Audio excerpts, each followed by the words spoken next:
जो कि हमारे प्रदेश के कार्यकारी अध्यक्ष हैं। बहुत अच्छी उन्होंने बातें बोली और मैं चाहता हूं कि हमारी एक मातृशक्ति रजनी बोध जी भी कुछ अपने दो शब्द रखे हम सब लोगों के बीच में, जिससे हमें समाज के दिशा निर्देश मिले आगे के लिए।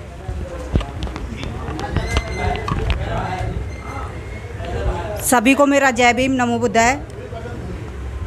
सर्व समाज में जन्मे सभी संत गुरु महापुरुषों को नमन करते हुए, करुणा के सागर तथागत गौतम बुद्ध को नमन करते हुए, नारी के मुक्तिदाता संविधान रचयिता डॉक्टर B.R. अम्बेडकर बाबा साहब को नमन करते हुए और हमारे इस सबसे बड़े प्रदेश की 4 बार मुख्यमंत्री रही बहन कुमारी मायावती जी को अपना आदर्श नेता मानते हुए, जैसा कि हम सभी लोग जानते हैं कि आज हम भगवती बिहार में जो कि लोकसभा का आम चुनाव है और उस आम चुनाव को जो एक मूर्त देने के लिए हम सब लोग यहाँ पर जद्दोजहद कर रहे हैं, मेहनत कर रहे हैं। ऐसी हमारी इस पश्चिमी दिल्ली लोकसभा की हमारी प्रत्याशी सम्माननीय विशाखा आनंद जी हमारे बीच में हैं, जो कि हम सब के साथ तन मन से कंधा मिला कर के क्षेत्र में निकल रही हैं।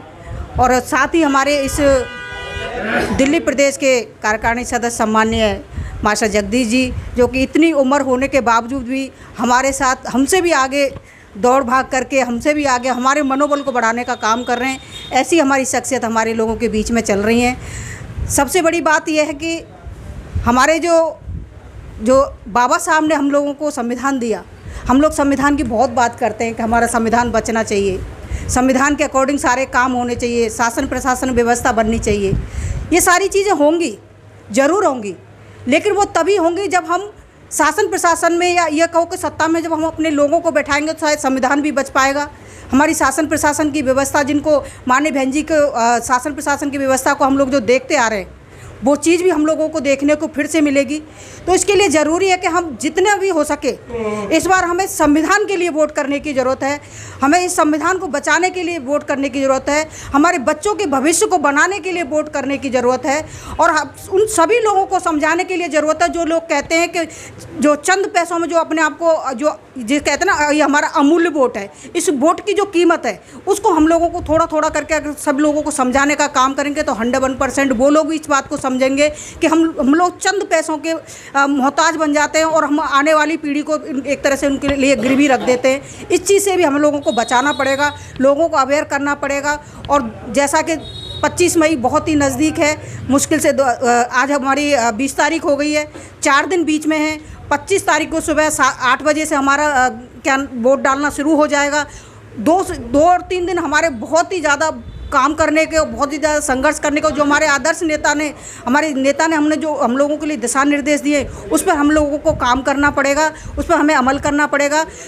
उस 25 तारीख को अपने क्षेत्र से कोशिश करिएगा कि जितनी भी माता बहन जो महिलाएं हैं, बुजुर्ग हैं, उन लोगों को संसाधन उनको जुटाने के काम करिएगा। अगर मान लो हमारे प्रत्याशी के से संपर्क नहीं हो पाता है, खुद से अगर हो जाए, हम प्रत्याशी के लिए चुनाव नहीं लड़ रहे, हम अपने लिए चुनाव लड़ रहे हैं, तो आप ये मत सोचिए कि प्रत्याशी ने हमको साधन नहीं दिया तो हम कैसे किसी को भिजवाएं। अगर हमारी जेब से अगर 150 रुपये, 200 रुपये, 300 रुपये, 500 रुपये अगर लग जाते हैं और कहीं हम 10 से 15 से 20 वोट अगर डलवाने का काम करते हैं तो हमारी सबसे बड़ी विजय होगी। वो काम हमें करना है इस बार।